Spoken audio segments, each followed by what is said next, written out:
everybody. This is Dr. Leslie Blevins with Enilda Clinic at enildaclinic.com, and today I have my good friend Amanda here with me. I've known her for about 2 years now, since I've lived in Washington State, and she is a parent of 2 children who are diagnosed with autism spectrum disorder. And across the time I've gotten to know her, she has shared with me her story.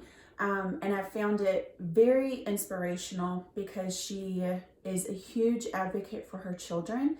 And this is something that every week with the families I work with, that I am encouraging them and training them to do for their own children.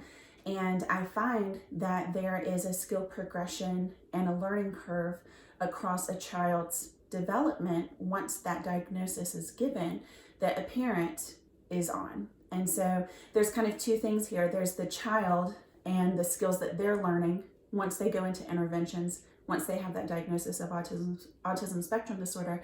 But then there's also the parent and their grief process, the things that they have to learn to do to really support their child. And so I'm super appreciative of you today and sharing the parent perspective and what that has been like for you. So thank you so much. Well, thanks for inviting me. Yeah. So you have 2 kids. I do. Your oldest is how old?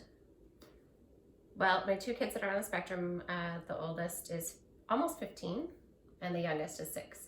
Okay.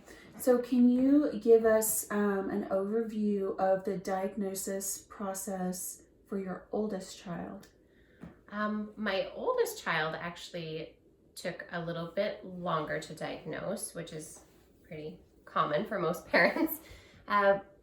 We did notice some things were different with him. We just didn't know what. So it took us a while actually to get him in and be more proactive on what's wrong with our child. He was meeting a few milestones. He just didn't talk for a while. So we actually, when he started talking, or whenever you started noticing things were... He was actually, I would say he was probably about maybe 8 to 12 months. Mm-hmm. He just more was, no, I take that back. It was probably about 6 months. It was certain noises and certain things that we just, anytime water was running, anytime the vacuum was going, any electronic thing in the house that was kind of loud and noisy would cause him to cry quite a bit. If there was more than 5 adults in the house, people taller than him, he would go into like these little panic fits, and I would literally lay a blanket over him until he passed out. Mm-hmm. And I would hold him. But to me, I didn't realize that some of those things weren't quite as abnormal or normal or for him. We didn't, and he was meeting the rest of his milestones besides talking until about 2. Okay. Then he started talking. And then it wasn't until school age that when we were starting having problems in school that he just socially wasn't kind of doing the things that he was supposed to do socially in school, or he wasn't paying attention to certain things in class that he was supposed to be doing, that we started looking at, there's something wrong with him. Could you give a couple of examples of the social pieces that he wasn't doing? He wouldn't pick up on the social cues of others. So he, the only person he kind of parallel played with would be his twin brother. Okay. Other kids, it wasn't. He more isolated himself. He didn't like actively try to involve himself in anything else. Did that make it hard for you to know something was off? Because it sounds like at home he might have done parallel play. He was socially integrated with his brother, and then it wasn't until school age that you had the opportunity to notice a social difference. Yeah, I think so. I think with him, school-wise, if I would have known things ahead of time and got more early interventions with him, I think it would have been easier. Instead, we went through like a few years of school with me just assuming he was probably on the spectrum, but not quite figuring out how to get that diagnosed or help him. And oh wow. Yeah. So he wasn't even diagnosed in kindergarten? No. How old was he? He was diagnosed around 9 years old. And you knew something developmentally Mm-hmm. was not quite right at 8 or 9 months old. Yeah. Wow. Yeah. Okay. Yeah. So it was, when I brought it up to the pediatrician that he was seeing when he was younger, like, I can't go through a car wash. This kid panics. I can't turn on a blender. I can't run the bath water. You have to like, somebody has to hold him and be away from the bathroom until that's all done. And then he's fine taking a bath. He loves the water.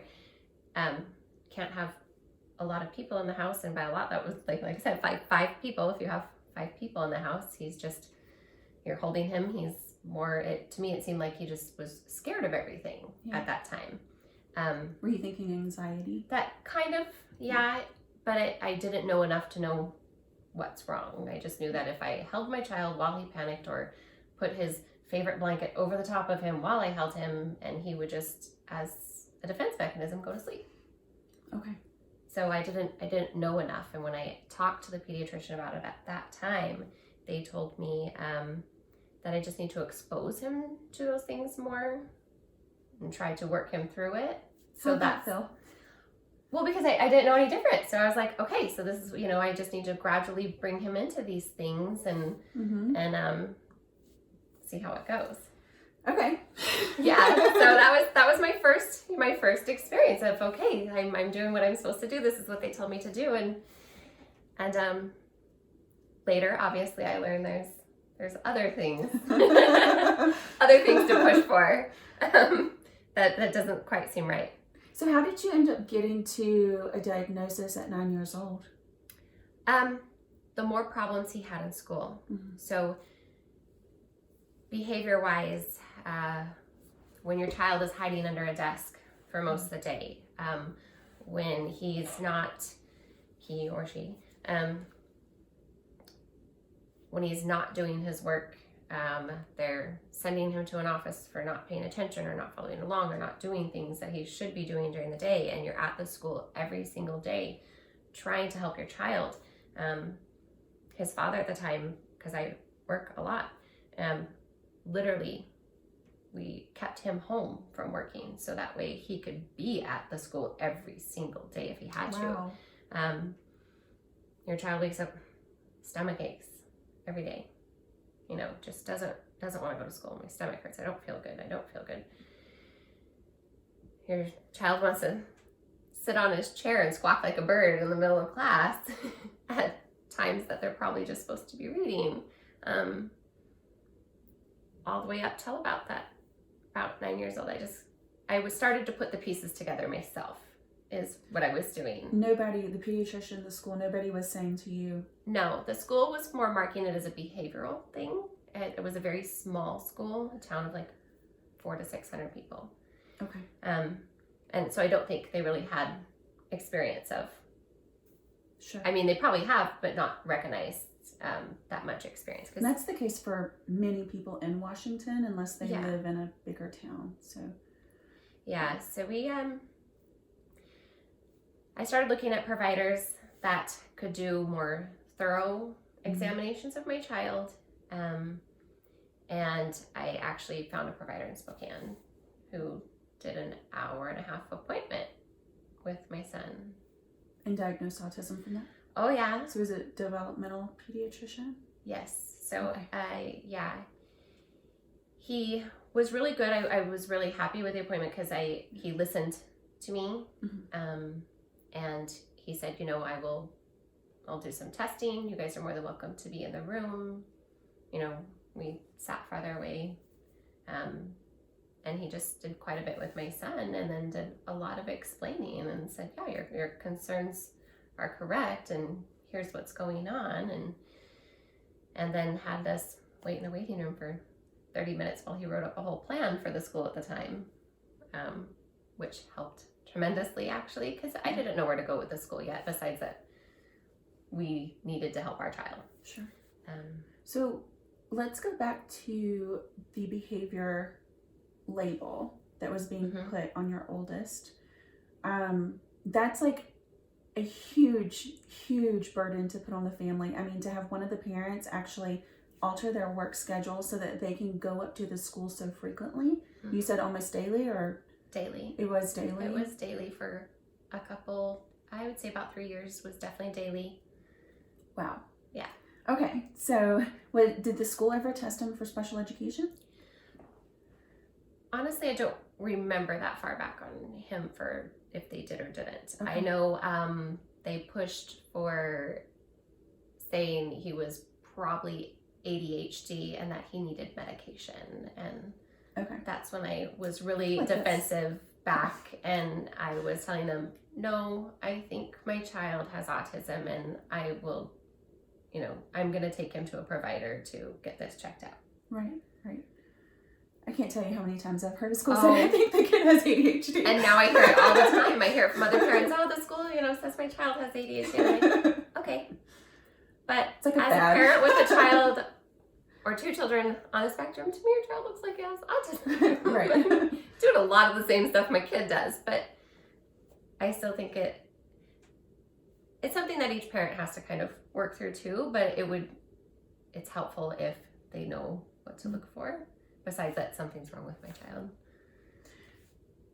So for you, it sounds like the difficulties had been happening for so long. Getting the autism diagnosis might have actually been somewhat of a relief.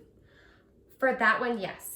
For that child, for that one was definitely, it was a relief. It was like, okay, I have this diagnosis. I don't have the school pushing at me saying we just have a behavior problem. Your child needs medication. Mm-hmm. I have somewhere that we can focus and start making this plan specifically for him. Right. And really it was like, okay, I have this. I can do this. I can help my child. Right. So yes, for him, that diagnosis was actually more of a relief. That makes sense.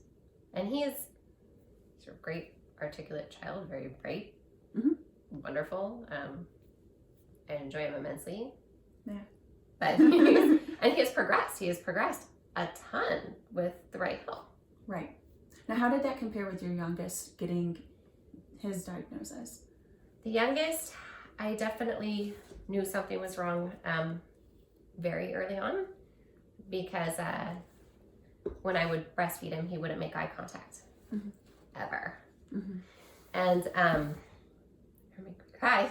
I have tissues. So to me, that was emotional, because I was like, something's not right. Every child, when they nurse, make eye contact. It's like a bonding thing, and he wouldn't. He would look anywhere but up. Mm-hmm. And he always wanted to be on me, but just would not make eye contact. So I started suspecting something isn't right, and I felt like I wasn't going to have that normal child. Granted, I have 2 children that are completely neurotypical. They're fine. But I felt a loss that was starting. And when he was about almost 2, and his dad was very suspecting that he, has autism.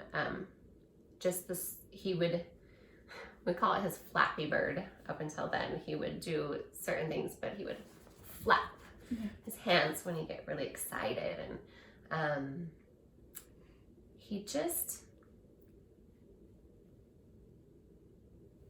was small things, and he wouldn't talk. Also, there was a lot of not talking, a lot of just, I don't know if I could say, like, demanding. He's very demanding in a lot of things. And I don't know if it was just community. Yeah, I don't know if it was communication issues at that time or what, because we were still below 2 years old, right up till about that 2 years age. And when we made the appointment to have him checked out, and I'd say I was extremely nervous and depressed about it, because it's like I knew what the diagnosis was going to be, but a part of me was still clinging to that hope that no, maybe they would just tell me that, we just have some other delays going on, and that things will actually be fine. But of course, when we took him in, it was quite typical. He was I would say his traits were more severe than my first child. Okay. So that I think that also might have added to, I felt like it was going to be more difficult. How long was it after your oldest child's diagnosis that your youngest child got diagnosed? So let's see, I have to think how far apart they are in age.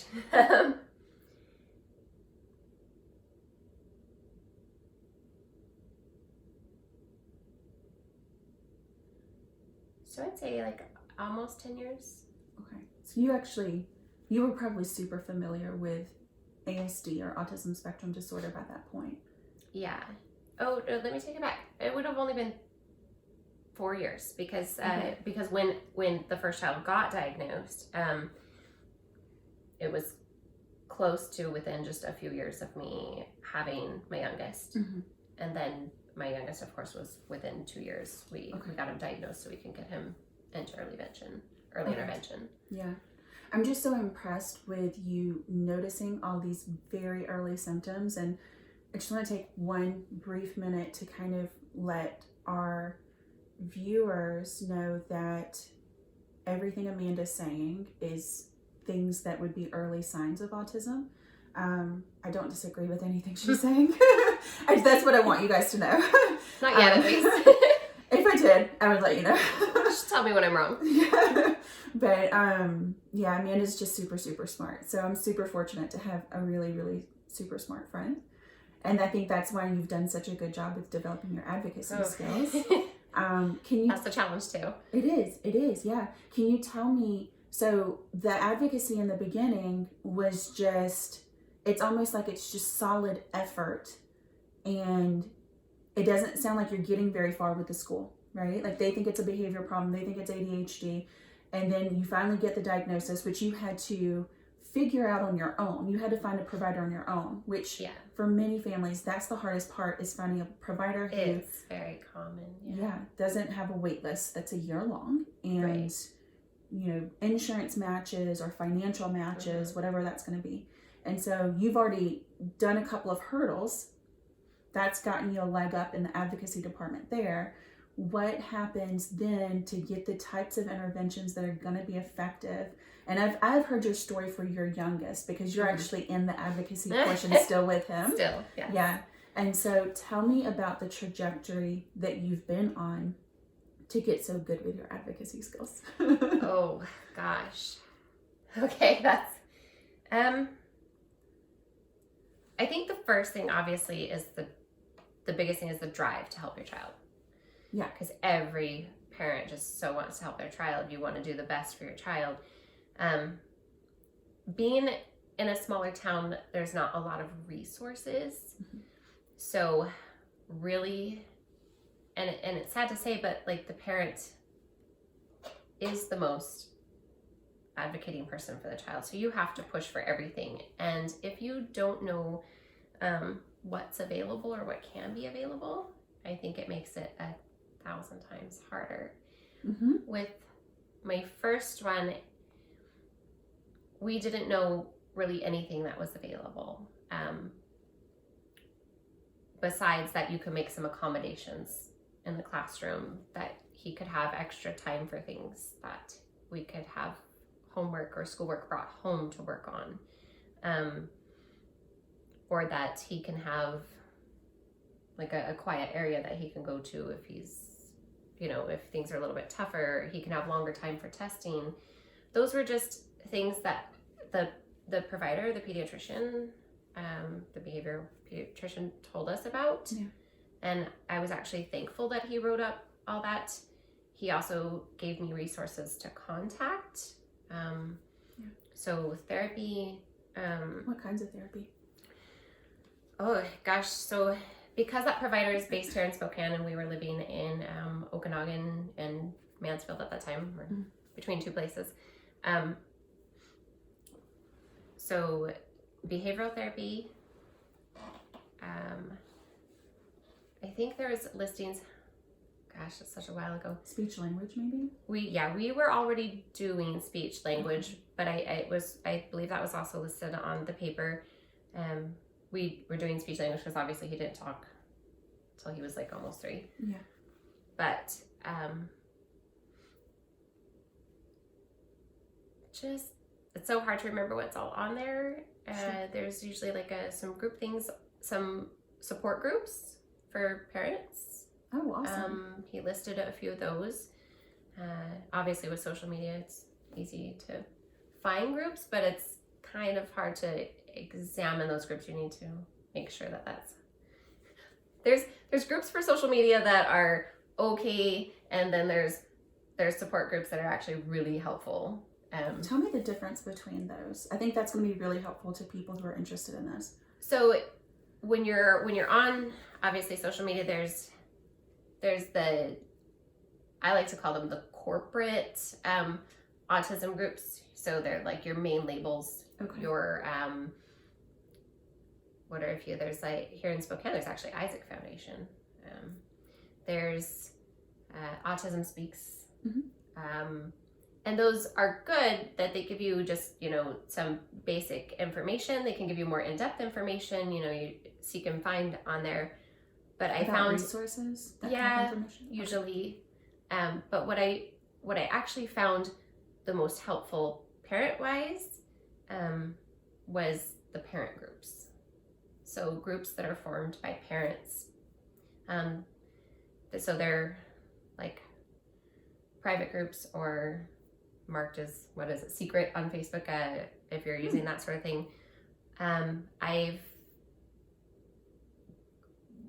You want to be in them, but you can go through and read other parents. People put like what's going on with their child. It's pretty intimate groups. It's very intimate groups, yeah. but you feel safe in those groups. Yeah. Because with autism in your children, there's very frustrating times, and there's very depressing times, mm-hmm. and there's times that you just don't want to do things anymore, and you don't feel like you have anybody that you can vent to. Mm-hmm. Because if you even say anything that may sound bad about your child, you feel like either you're getting blamed or somebody's going to be looking at you different. Mm-hmm. But in those groups, you feel safe because these are people that are going through the same things. Mm-hmm. And you can vent those frustrations, and you have support from these people saying, we hear you, we feel this. Right. Now we're going to help you come out of this hole so you can get your act together and be there again. But then they also say, this is what worked best for my child. This is what and you have hundreds and thousands of different ideas from parents who have children on multiple different levels of the spectrum that you can just be like, hey, this worked well for that person. This worked well for that. You have more things you can try, mm-hmm. Which has been very helpful, actually. Yeah. There's differences. There's groups that are mixed. So like United States, UK, Australia, so you actually have an international group? Yes. Actually, that's one of my favorite groups is an international group. But the thing that when you're in a group like that, though, is your services here in the US are different than services like in the UK. Mm-hmm. So you have to be able to decipher language when you're first getting into those, like, oh, that's not like a type of thing that our country does. So it's just knowing what our country provides mm-hmm. for children that are on these spectrums, school-wise, benefit-wise, is different than other places. So something I have found hard, I'm relatively new starting my practice here in Spokane, and I don't know about all the services in the area or what's available even at a state level. And so for me, I feel like I'm kind of in that same position where I'm having to explore and hunt, find resources for families. And so I think that this is really valuable in the sense that so many families are on that same path of having to just find resources and match them to what they need or what they have the ability to do. And so this is really interesting just for that dynamic too, of just finding a match of resources. And then of course there's also going to be just like the evidence base for what intervention does your child need for a specific difficulty. Absolutely. So, yeah. And it was a lot of seek and find resources on my own. Just more, I don't know if it was more really trying to educate myself to help my child the best, mm-hmm. or if it was with my first child having just like a starting list from that provider, which helped me to start seeking out other resources and options, and just knowing what I can provide to my child. I think the biggest thing, though, the biggest resources to look for besides parental support, sorry, that's a huge resource to me, is just having support on frustrating times, on good times, a place to brag, a place to vent, a place to feel safe to do that. Because it's stressful. But knowing that the earliest and whatever interventions are available in a town that you're in is probably the biggest help. And then knowing what the school system is required to provide. How did you figure that out? So for the school system, because I would actually say when I started looking at how to find out what the school system is required to provide, my mom actually was an early childhood educator and since retired, but she's like, the school has to provide certain things, and she just kept telling me this. I'm like, okay, well, I need to find out what they are required to provide. So what I have found, though, is that parents who, with their first kid or sometimes their only kid who might be needing special education services, mm-hmm. even when I tell them, the school's supposed to be providing certain things, they're like, but I don't want to be that parent who goes in there and says, you're supposed to be doing this, or like, you have to do this. If you don't go in and push the school, mm-hmm. if you don't push them, if you don't know what they have to provide, mm-hmm. they will do the bare minimum. Mm-hmm. Because schools are overwhelmed. Mm-hmm. They have hundreds of kids. They have a lot going on, and like with any profession, people, you're just getting through your day. You are, and they do try to help kids, because they're supposed to. Right. But I still, at least what I run into, it's still the bare minimum if you aren't pushing for things that can be available to your child. And the hardest part is you have to push so much. Mm. So I did go on to the Washington State Schools website, and it's a lot of digging and a lot of reading, but it printed off tons of papers, read it, highlighted it, mm-hmm. marked it, learned what can and should be provided to my mm-hmm. child at school. Yep. So then I knew what best to advocate for while he was at school. This is why she gets an A+, guys. It's worth it. It's so worth it. How long did it take you to do that? Like, let's say the moment you got him, she didn't get him the diagnosis. The moment she got him evaluated and he was rendered a diagnosis from the data, from that moment forward, how long do you think it took you to finally get to that point where you just started to say, you know what, I'm going to look for his legal rights, dig into it, find out what he is allowed to have in the classroom to help him access the curriculum? How long did it take? I would say with the first child, it took a couple years. Yeah, I find that typical for parents, yeah. I just, I got so much pushback with the mm-hmm. school, like, well, we're doing this and we're doing that. I didn't even know what an IEP was at the time. Your first experience with it, okay, they print out some papers, you pick goals, and you try to achieve these goals, and they give you an update, and you have a meeting with a teacher and a counselor and your child, and you just talk about how they're doing and what your next goals are and how they can help meet it. And for a while, I was like, okay, Did you feel like things were going really well?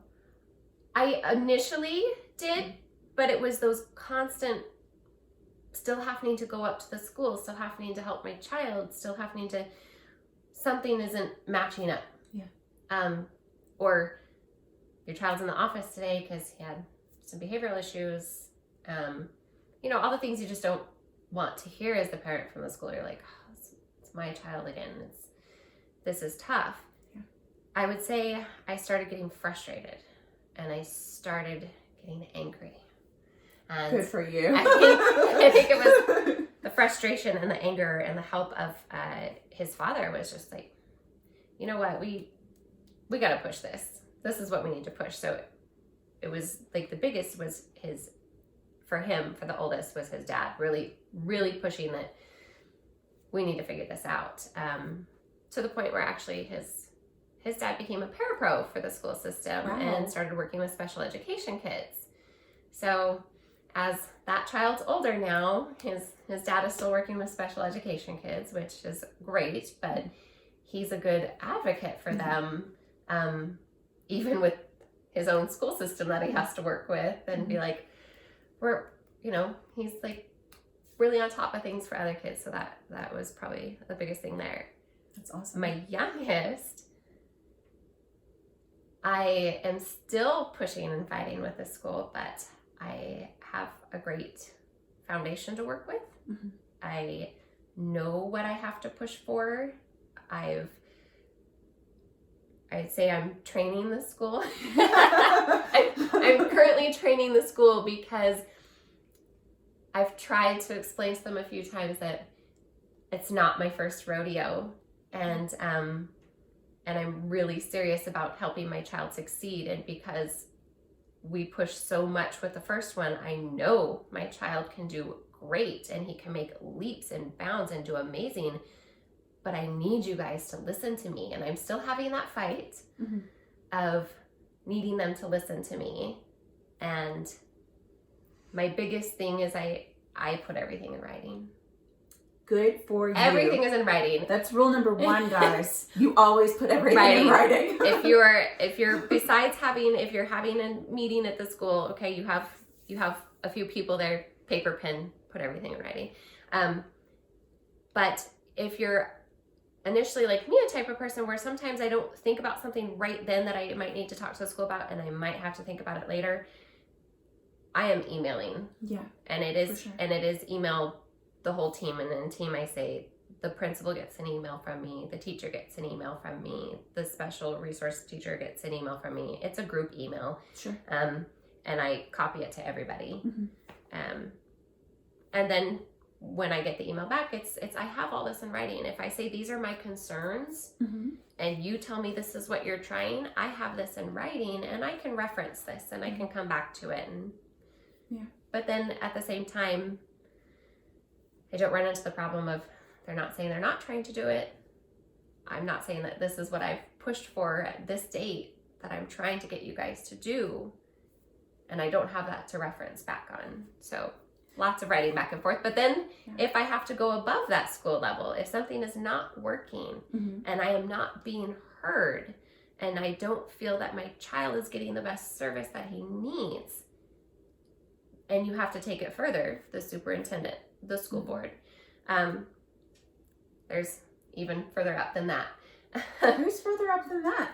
The omnibus. Oh. Okay. Yeah. Oh, yeah. There's actually an advocate for children for the state.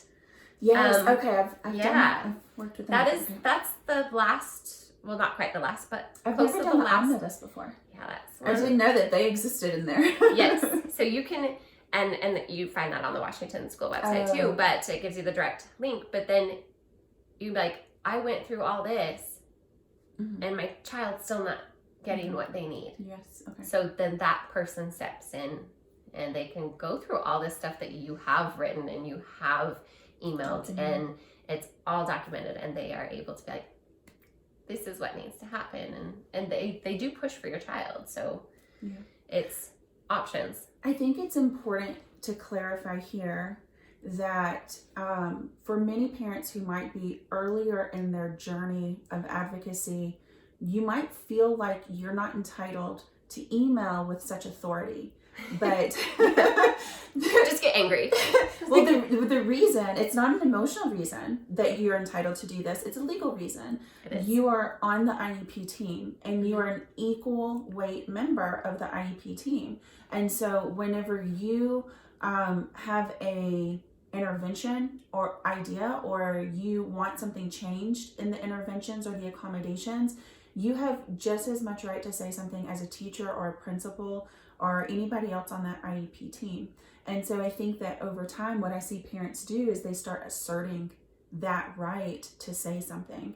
But in the early years of advocacy, parents kind of sit back and they think that the school is the one with the expertise. But I personally believe parents know their children. Oh yeah, parents know their children much better than I think anybody else does. And I think that in my sessions too, I'm looking to the parent to tell me how their child is responding to intervention. Yeah. And like I said, originally I didn't know what an IEP team was. Sure. And I did make that mistake a lot. I just got the papers. They told me what the goals were. Great. Mm-hmm. But then when I read about an actual IEP and what is required to be in them and who is required to attend those meetings. Oh yeah, let's do that. I learned quite a bit, and it was, and honestly, it wasn't until this year that I was like, who is actually required to be in these meetings? Because sometimes it's when there's a meeting, I feel like it's only a couple people are showing up. Some people have to be gone. They couldn't make it.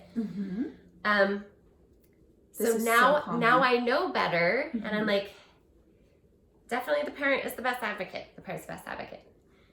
You should have an administrator that can make decisions for the school. So they can't say we don't know. Yep, they can't say we don't know. You have somebody at that meeting who can make a decision.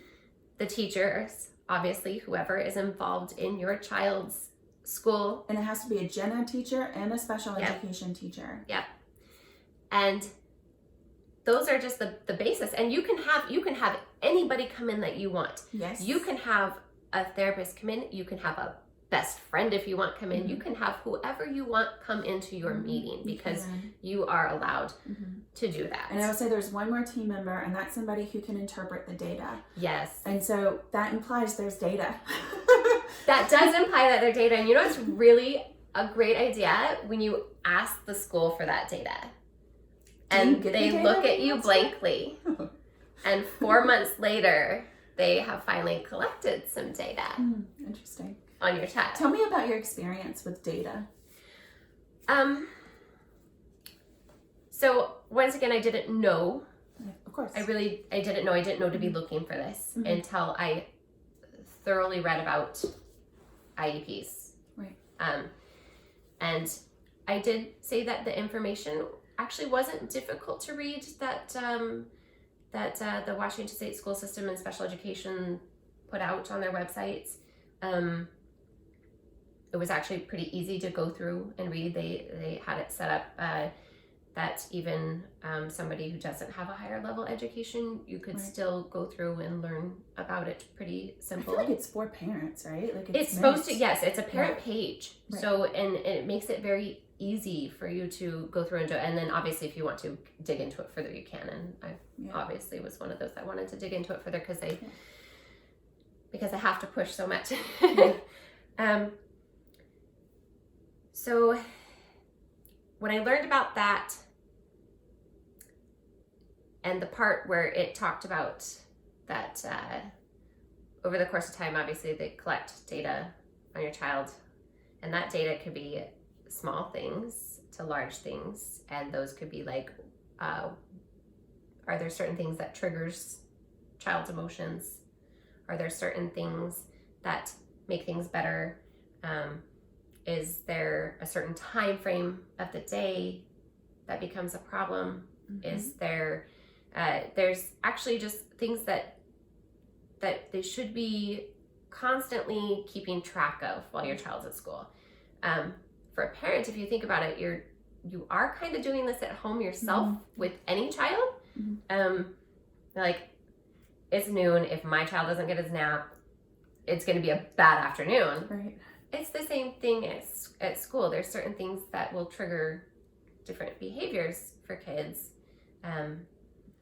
loud noises or anything, but it should be a collection over a certain amount of time, and it should be typed up or written down or somewhere, and then you should have it with your child's stuff, and you should be able to review it. And I actually like those exact examples that you just gave, because those are ones that I don't often see the school collecting data on. I normally see the school collecting data on these super generic behavior types of things that I've seen them across so many different IEPs, and they're used for literally every single behavior problem I've ever seen across kids in like 4 different states. And so those, though, every single example you just gave is very specific, I think, for autism or for a child that might have social anxiety. And so they were very good. So with my youngest, I actually, you can call your own IEP meeting anytime you want. If you How feel many per year? as many as you want. Oh, interesting. That's the great thing. They usually do like 2 per year. The school does. Really? Like, and then like 1 per year typically. Yeah, maybe my school's ahead of it. I'm trying to satiate you. So you should have like a beginning or middle or end of year or something. But anytime you feel like something isn't going right with your child, or you feel like their needs have changed, or something needs to change, or you need everybody on board to start listening to, you can just say, I'm requesting an IEP meeting, and when can we make this happen? And they will set up everybody's schedule. The thing I have run into sometimes with that is, though, that sometimes they'll be like, oh, when you show up to the meeting, so-and-so couldn't make it because they're going to be gone. Now I know that when I'm requesting my IEP meeting, I put in it that if not all these people can be there for that meeting, then please let me know when we can schedule it for when all of these people can be there for that meeting. Sometimes they'll try to schedule it for just like 30 minutes. And if you have a lot to talk about, 30 minutes isn't a good time frame. It actually is very rushed, and they try to rush you through stuff. And so I will request, can you make this work for everybody, that they can actually be there for longer than a short amount of time? Because, there's a lot I need to go through, and I want to make sure we're all on the same page. Otherwise, I feel like it's a waste of my time. Yeah. Well, I sit there and think about, if you have a child with autism, likely they're going to have interventions and accommodations in multiple areas. Yes. And you're going to want to talk with all of the teachers and the administration and the parent about interventions in each of those specific areas. There's no way you can get through that in 30 minutes. And that's the intention of an IEP team meeting, is to do what I just said. But oftentimes what I see is that the school has put together a preliminary plan, and they present it to the parent. Yes. And if they're summarizing their plan to you, they can do that in 30 minutes. But that would mean that the parent's not advocating for the child. And so if you have a 30-minute IEP team meeting and you came out of it thinking that you covered every area of need for your child, and you have this happy feeling, they probably presented a summary to you. But as you go through the years, you might have an amazing school district. I don't want to discount that. You could have an amazing school district that has really good interventions in there and really good targeted accommodations. That could happen. But you'll probably likely want to start actually having a back and forth conversation. 30 minutes isn't going to cut it. Probably even an hour is not going to cut it. Yeah, I definitely feel like anything below an hour was not helpful. It's just like touching base. Yeah. It's like if you go to a parent-teacher conference, this is how your child's doing. Any recommendations? It is not enough time. Yeah, for sure. My other thing is really pushing for communication with the teachers in the school. And you are legally allowed to have that. Yes. Yes. So I've done a few different types of communication with the school. We've done like just a note binder. Just paper, back and forth notes. We write the date on it. We can do back and forth notes. once again, it's a form of writing. It works to keep it. And this year with my youngest, we've gone to similar, but almost like it's like a chart. The school actually, after me, pushing for I want better communication and data, and really, really pushing for it, came up with a sheet. It's just a single piece of paper for like daily communication. But it is a sheet that visually my child can see, and it has happy faces, kind of okay faces as my child calls it, and frowny faces. It has a section for notes on the side, and next to all these happy faces is his schedule for the day. Okay. So everything that he goes to and does, and he gets, a happy face, an okay, or a frowny face. And if there's anything other than a happy face, there better be a note in that comment section. And then, because I've talked with him multiple times that I need to know his day. Like, if you tell me he's had a bad day, I need to know where that bad day is. Right. I need to know what happened. And not only what happened, but what triggered that to happen. Right. And most parents don't know yet to look for that, to be like, oh, they, teacher says, so-and-so might have hit somebody, or he screamed for like 30 minutes straight. Okay, that's good, but I can't tell you how to best help him if you don't communicate to me what happened up to that point. Right. So I've gotten really good at looking for things that trigger my son to have issues, and then I can help give you tips on to watch for this before it escalates. Yeah. I was about to say, you're actually acting as the behavior interventionist in this situation. I should change careers. But I'm in a small school. We don't have a lot. I have to push for a lot. But in the parent groups that I'm in, I hear the same thing. Yeah, I hear parents just constantly like, nothing's being done. My child's having a hard time in school. And this is giving you the data to be able to support them. And it's just, yes. And so then I know, and then they've also been able, because now that they have these sheets too, they can look back, okay, this has become a problem. We need to provide extra support during this time frame. Are they starting to do it? Yes. Yes. My youngest is an eloper. That means that he darts away. Does he dart away quickly, or does he just wander away? Oh, we dart. Okay, so there's two types of elopement. One is darting away quickly, and the other one is just kind of wandering away because they're not paying attention. Yeah, so before he started, I would say kindergarten, I was concerned with him eloping because they have recess twice a day, and I looked out at the recess yard and I'm like, he has open access to the parking lot. He has open access to just take off when he wants. And there is, and I asked the school, I go, how are we going to prevent him from taking off? Being very preventive. I love it. Yes. I'm like, how are you going to keep him safe? Because this is my concern. Though there is a fence, there's an opening in this fence, and my child will take off. And I don't think they initially thought, they're like, well, we have enough people, watching, he'll be fine. Until he took off.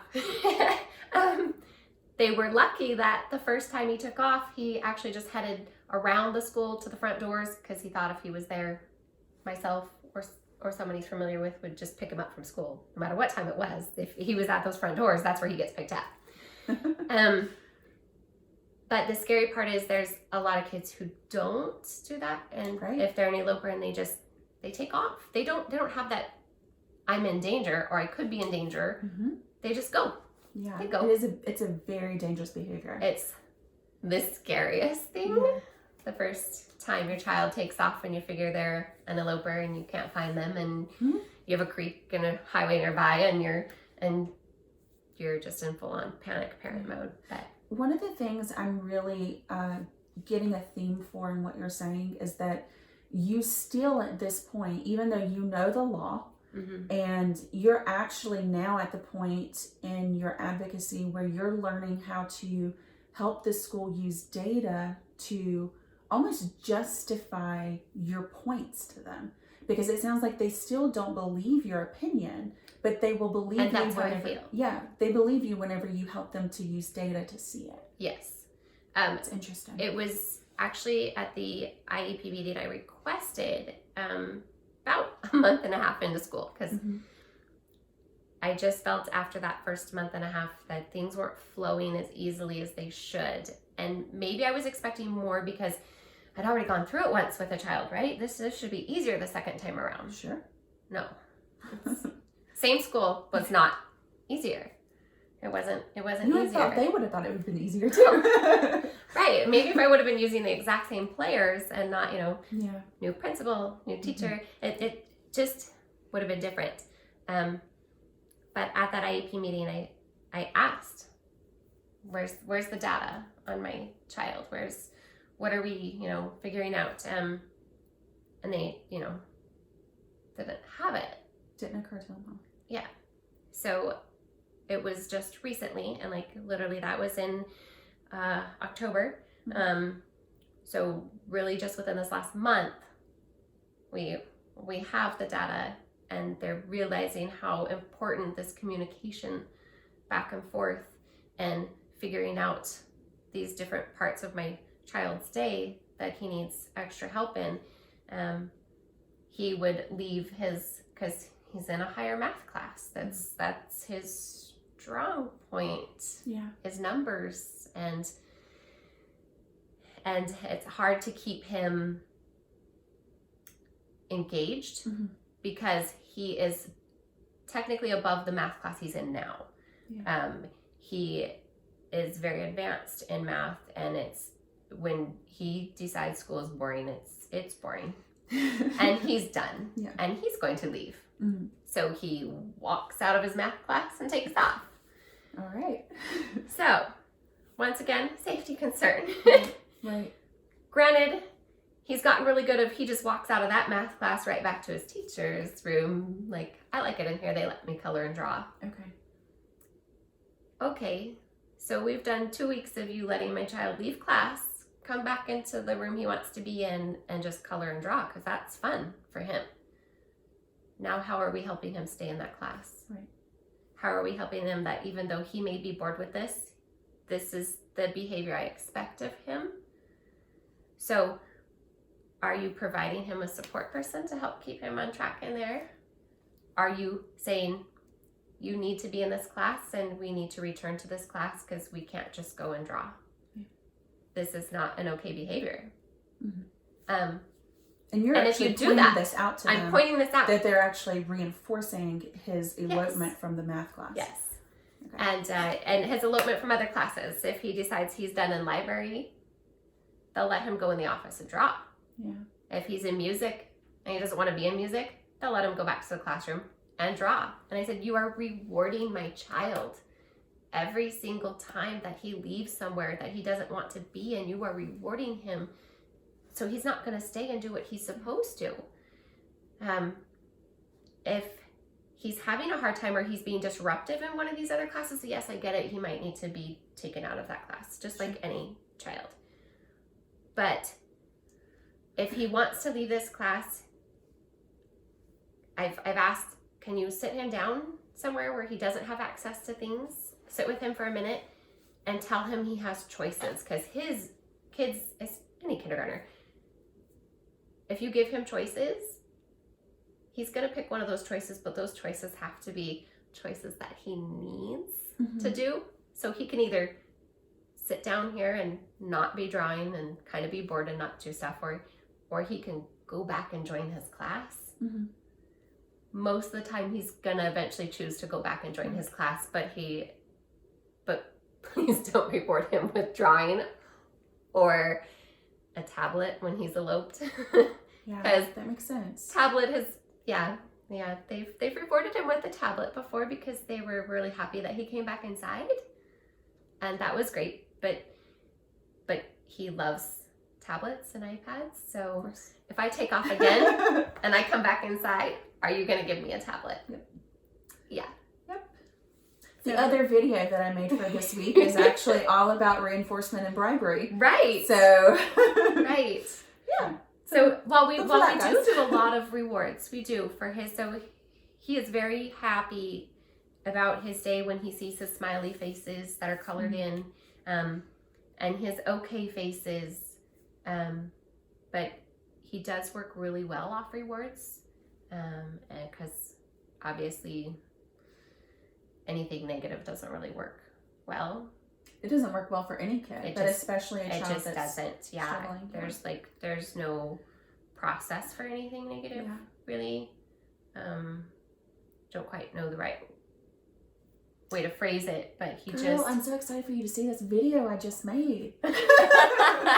It's called Is Reinforcement Bribery? And I actually go into like the difference between reinforcement and punishment. You're gonna love it. So I'm probably gonna really love it, actually. Love it, yeah. So the thing I'm realizing is that I think where I'm at with a lot of the parents I work with is getting them to accept being an advocate and really taking ownership of the fact that they're the only person that will always be there for their child. Right. They will have amazing teachers some years, and they will have some teachers some years that will just be overwhelmed with the number of kids they have or whatever's going on, right? Absolutely. And you'll have good administrators some years, and then you'll have administrators that are just overwhelmed or whatever's happening that year. And so the parent is the one consistent person across the kid's life that will be able to advocate and learn what the kid needs and to be that voice every year to put into place whatever interventions or accommodations are needed. Right. And so I'm realizing from our conversation that I had anticipated us really talking about helping parents to develop their strong voice, right? Because I see parents come in as these like soft little babies. I was there. And they don't want to be hard. They don't want to be that parent at the school. But after a few years, you're like, I'm going to be that parent, and I'm going to be a bulldog, and I'm going to get things taken care of. And they're okay with it at that point. My goal is to get them there as quickly as possible. It's that processing too. It's really, it's a processing, but I think we feel nervous going into schools. Sometimes we feel like they're the authorities at this time, and we're not, but we're the only authority really for our child there. But also we don't know. We're not familiar with schools other than we went to school. Yeah, exactly. We're not familiar with what the school is required to provide. Right. And so that's the biggest learning part. Once you learn what the school is required to provide, and if you think about it, we're in Washington State, the school gets funding for your child's diagnosis. Yeah. They do. Yeah. So they have funding, they have allocations that they can use to add these supports for your kids. So why not take advantage of those supports? Right. Yeah, I think that's the second part, is that a parent understanding their legal rights, their child's legal rights, right? Once they understand that, exactly what you just said, then suddenly you feel like you do have that right to voice your concerns. Once you realize you have your voice, so once you've used it once, then you're not scared. Then you're not as scared. Then you're like, wait a second. I know, and you know your child the best. And does your child act differently at home than at school? They all do. Yeah. They act differently at home than at school. So communication and having that voice. And you're right. If you are going to have some years you have great teachers. I've had that with my first child. I had a teacher that just got my child, and that whole year was a sigh of relief. Yeah. It was like, I didn't have to push. This person worked for my child. This person actually went above and beyond. So when he was in other classes and had an issue, she went out of her way to help that teacher, which obviously was a coworker thing too. But ultimately, she helped my child the most. And it was just, that was such a relief year. That was a best relief year. And I'm like, I want to find a teacher like that everywhere all the time. And can I just drag her through the next year and the next year? And does she just want to keep like my child all the way up through, you know, high school? It would be great. But you know what I'm realizing though? You've actually become, in a way, that type of teacher. And that's where I didn't expect this conversation to go, is that you're learning how to read the data. You're learning what interventions work for your youngest now, and you're trying to be that voice of authority, I can see how the school doesn't quite accept your voice as a parent in the way that they would accept a teacher saying it, right? Right. But Absolutely. I don't think they understand you're a career parent in this special education field. At this point, you know a lot. I think they underestimate how much you know. Right. But I also, to me, it also feels like they're not used to that much involvement of a parent. Yes, they're not used to it. But you use data too. You know what I mean? Yeah. Like what you're doing is actually, it's scientific in the sense that you are asking for the data to inform the choices, to show them like, this is why, you know what I mean?